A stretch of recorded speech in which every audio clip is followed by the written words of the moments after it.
This is a smartwatch. This is a digital watch. And this is the TicWatch Pro, a smartwatch with two screens, one like this and one like this. We're going to be reviewing this bad boy in this Warenotice video. Let's get to it, baby. Ooh! Warenotice on the baddest beat. Met a lot of people, but still don't know defeat.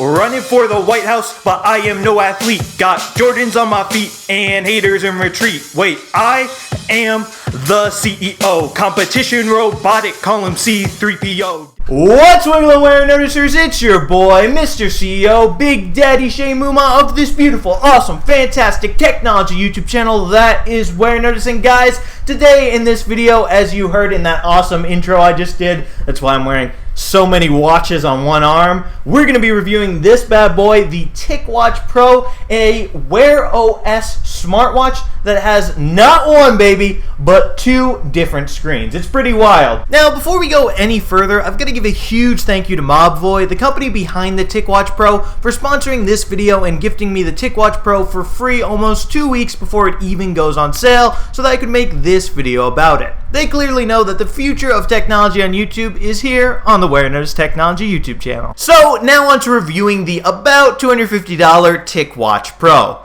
Let's start by taking a look at its hardware, and the thing that makes it unique, its two circular screens. One is a 1.39-inch, 400 by 400 pixel resolution OLED display, which you can use to touch to interact with Google's Wear OS smartwatch operating system that used to be called Android Wear. The other is a film-compensated super twisted pneumatic, or FSTN for short, LCD screen that looks like the display you'd see on a traditional digital watch. On the TicWatch Pro, these two displays are stacked on top of each other, allowing the device to switch between the two at will. Thus, the TicWatch Pro actually has two different modes, a smart mode and an essential mode. In smart mode, the one I've been using that has an advertised battery life of 2 days, the smartwatch functions, well, like a smartwatch by letting you use that OLED screen to do things with Wear OS.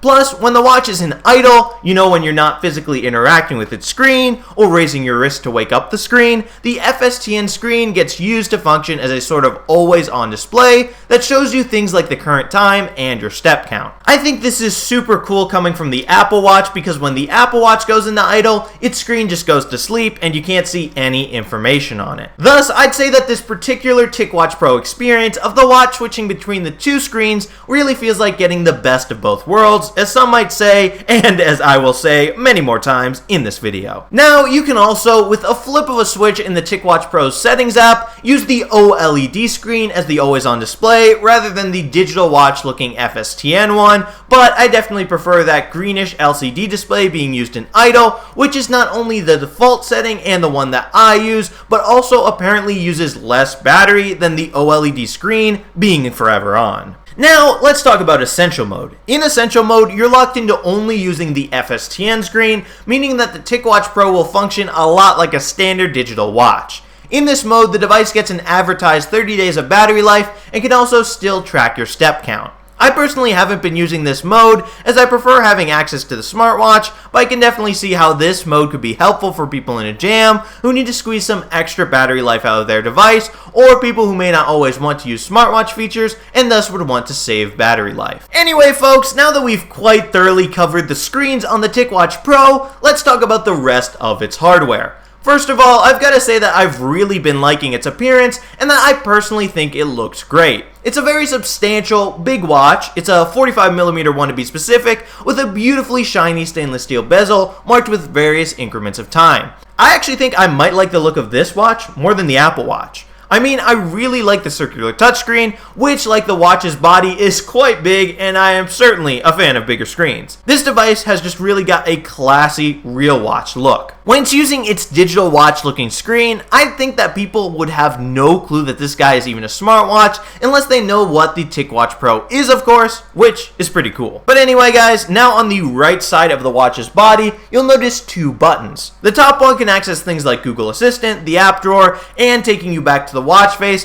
while the bottom one can do things like be customized to launch a certain app, turn on essential mode, or turn off the watch. Then on the stainless steel back of the TicWatch Pro, you'll notice the heart rate sensor and the charging connector. Yes, the TicWatch Pro does use a proprietary charger, but it is a pretty well designed one with guides on its sides for a snug feeling fit and magnets that are actually strong enough to keep the watch in place, which are better than those on the Apple Watch's charger. Next, onto the TicWatch Pro's bands, which also have a best of both worlds mentality, like with the watch's two screens. This is because the outside of the bands is real leather, while the inside is a synthetic material, which is great since you won't have to sweat directly on leather while still getting that authentic leather look. Now, while on the topic of hardware, let's talk about what's inside the TicWatch Pro, otherwise known as its specs. It can connect to Wi-Fi, it connects to one's Android phone or iPhone over Bluetooth, and it can also make Google Pay payments over NFC.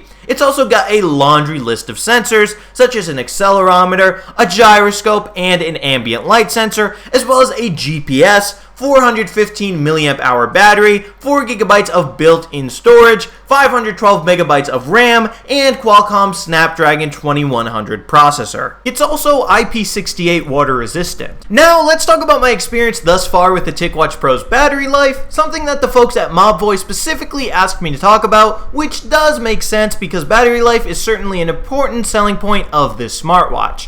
So, based on my usage, the TicWatch Pro's claimed 2 days of battery life in smart mode after a full charge seems pretty much about right. I've noticed a bunch of times after wearing it in smart mode all day that when bedtime comes around, the device's battery percentage seems to be around halfway full at around maybe 40% or 60%. And also, if I remember correctly, one time when I did try to get those 2 days straight of smart mode battery life, I made it just short of to the end of the second day when I had to give the guy a quick little charge at some time maybe, and this is just a guess, around like 6 or 7 o'clock at night. My theory as to why it didn't last all the way through the second day was because I slept with the TicWatch Pro the night between those 2 days. Now folks, let's move on to the software. Like I said earlier in this video, the TicWatch Pro runs Google's Wear OS in its smart mode, giving it access to apps both pre-installed on the device and available for download on the Google Play Store, which could definitely benefit from a bigger selection of apps. The apps already on the Play Store or on the device, though, include apps for things like music, weather, and even translation with the built-in Google Translate app. Interestingly enough, though, aside from being played on something like headphones over Bluetooth,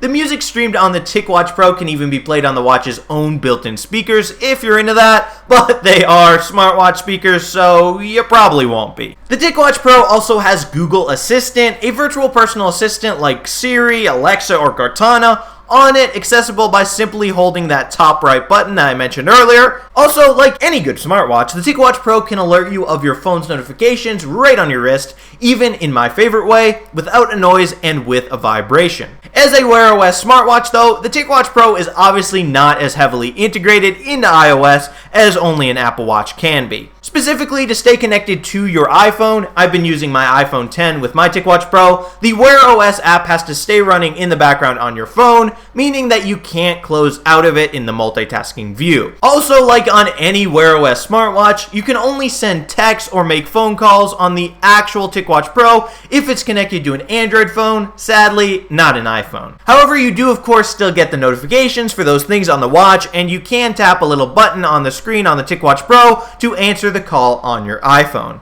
I also missed another software thing from the Apple Watch, which was that it was able to unlock my Mac just by wearing it, so much in fact that I found myself wearing 2 watches at times while traveling because, well, call me crazy, but I don't like typing passwords in public. It would really be great if Wear OS could get a feature like that, tighten iOS integration, and also cut down on its various bugs. Plus, it would also be great if there were a way to see how many miles were walked on past days in the Wear OS app, since you can already see how many you walked in the current day, as well as step counts and calories burned on past days. So now, what's my verdict on the TicWatch Pro? Well, I really like it. While its operating system Wear OS definitely has room for improvement and better iPhone integration, the hardware on this bad boy is nearly perfect. Literally my only complaint about the hardware is that it doesn't have a digital crown type button wheel thing for scrolling like on the Apple Watch. I love everything else about the hardware. The best of both worlds aspect of having 2 screens, which are also pretty big screens and very coolly round screens, the classic